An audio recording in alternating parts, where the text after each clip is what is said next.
Bonjour à toutes et tous, chers professionnels du bien-être et bienvenue à vous sur la chaîne de La Boîte Naturo. Dans cette vidéo, nous allons aborder un sujet qui fait couler beaucoup d'encre ces derniers temps, la proposition de rendez-vous en visio. Est-ce que c'est une bonne idée ou une mauvaise idée? On s'y met ou on ne s'y met pas? Je vous propose de creuser en détail ce sujet pour nous forger notre propre opinion et ainsi décider si cette approche est faite pour nous.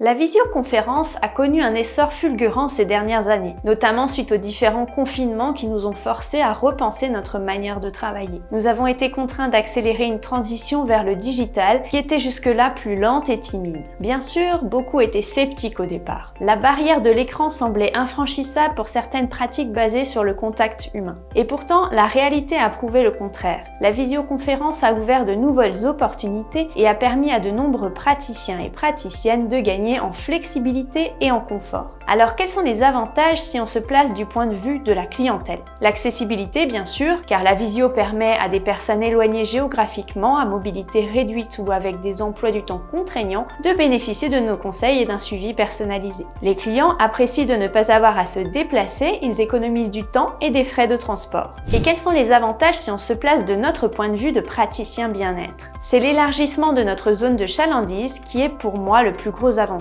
Avec la visio, on se déleste des contraintes géographiques et on ouvre notre potentiel au national voire international. Ce nouveau potentiel de prospect nous permet aussi, pourquoi pas, de nous spécialiser et de nous nicher dans une pratique pour se rapprocher au maximum de notre clientèle rêvée. Mais bien sûr, tout n'est pas parfait et nous allons aborder maintenant les inconvénients possibles. La visio présente des défis techniques qui peuvent nous mener la vie dure. Et oui, une mauvaise connexion internet, des problèmes de son ou d'image ou des difficultés à manipuler les outils de visio peuvent entraver le bon déroulement d'une séance. La barrière de l'écran et le contact humain peuvent apparaître comme des limites en termes de qualité dans notre relation professionnelle. Néanmoins, en essayant la visio, beaucoup de personnes réticentes ont été agréablement surprises par ce qu'on arrivait tout de même à faire. Et enfin, dernier inconvénient, la confidentialité et la sécurité des échanges. La protection des données personnelles et la confidentialité des échanges sont des préoccupations majeures dans le domaine du bien-être. Nous devons prendre en considération ces sujets. À la Boîte Naturo, nous avons à cœur d'accompagner les professionnels du bien-être vers plus de sérénité d'un point de vue protection des données, notamment avec notre logiciel Jupiter.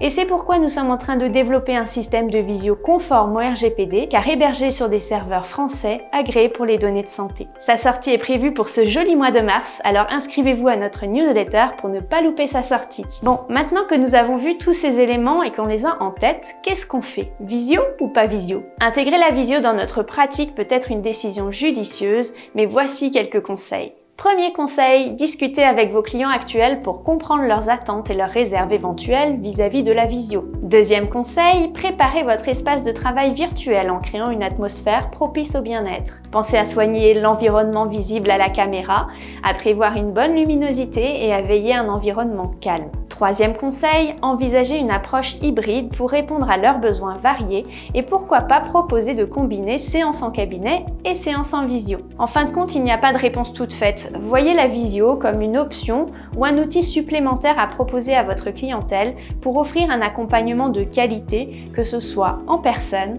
ou à travers un écran.